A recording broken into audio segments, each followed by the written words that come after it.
ఈ సీజన్లో sun Risers Hyderabad అంత మంచి పర్ఫార్మెన్స్ అయితే ఇవ్వలేదు. కానీ గెలిచిన 6 మ్యాచ్లకు 6 రికార్డులు అయితే సృష్టించింది. ఫస్ట్ మ్యాచ్ వచ్చేసి రాజస్థాన్ రాయల్స్తో ఆడిన మ్యాచ్లో ఐపీఎల్ హిస్టరీలోనే సెకండ్ హైయెస్ట్ స్కోర్ని అయితే కొట్టింది, 286 రన్స్. ఈ 286 రన్స్లో ఇషాన్ కిషన్ మనకు సెంచరీ చేస్తాడు ఈ 286 రన్స్లో. సెకండ్ వచ్చేసి మనకు పంజాబ్ కింగ్స్తో జరిగిన మ్యాచ్లో పంజాబ్ కింగ్స్ 245 రన్స్ని అయితే స్కోర్ బోర్డులో పెడుతుంది. ఆ చేజింగ్కి వచ్చిన హైదరాబాద్ టీము 245 రన్స్ అంటే చేజింగ్లో సెకండ్ హైయెస్ట్ టీమ్ టోటల్ని కూడా మనకు చేజింగ్ చేసేసింది.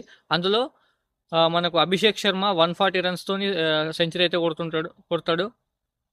నెక్స్ట్ వచ్చేసి మనకు చెపాక్ స్టేడియంలో, అంటే ఇంతవరకు 12 సంవత్సరాల నుంచి సన్ రైజర్స్ హైదరాబాదు చెపాక్ స్టేడియంలో ఎప్పుడు గెలవలేదు. అటువంటిది చెన్నై చెపాక్ స్టేడియంలోనే చెన్నైని ఓడగొట్టింది, అదొక రికార్డు.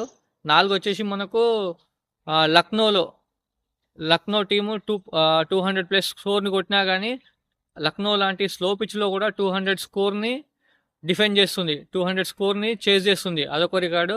తర్వాత లక్నో పిచ్లో మనకు 5th వన్, లక్నో పిచ్లో ఆర్సీబీ మీద 230+ రన్స్ అయితే కొడుతుంది. అంత స్లో పిచ్లో కూడా 230 రన్స్ కొట్టడం అనేది మామూలు మాట కాదు.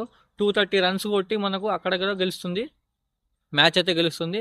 లాస్ట్ వన్ వచ్చేసి మనకు డిఫెండింగ్ ఛాంపియన్స్ కోల్కతా నైట్ రైడర్స్తోని ఢిల్లీ గ్రౌండ్లో అరుణ్ జైట్లీ స్టేడియంలో మనకు 276 రన్స్ని అయితే కొడుతుంది. అంటే ఫోర్త్ హైయెస్ట్ స్కోరు 276 రన్స్. అంటే మ్యాచ్ గెలిచినా ఓడినా కానీ మనకు 6 రికార్డులు అయితే సృష్టించింది సన్ రైజర్స్ హైదరాబాదు. ఎప్పటికీ మనం డైహార్డ్ ఫ్యాన్గానే ఉంటాము. Always SRH. నెక్స్ట్ సీజన్లో మంచి కంబ్యాక్ ఇవ్వాలని చెప్పి కోరుకుంటున్నాను.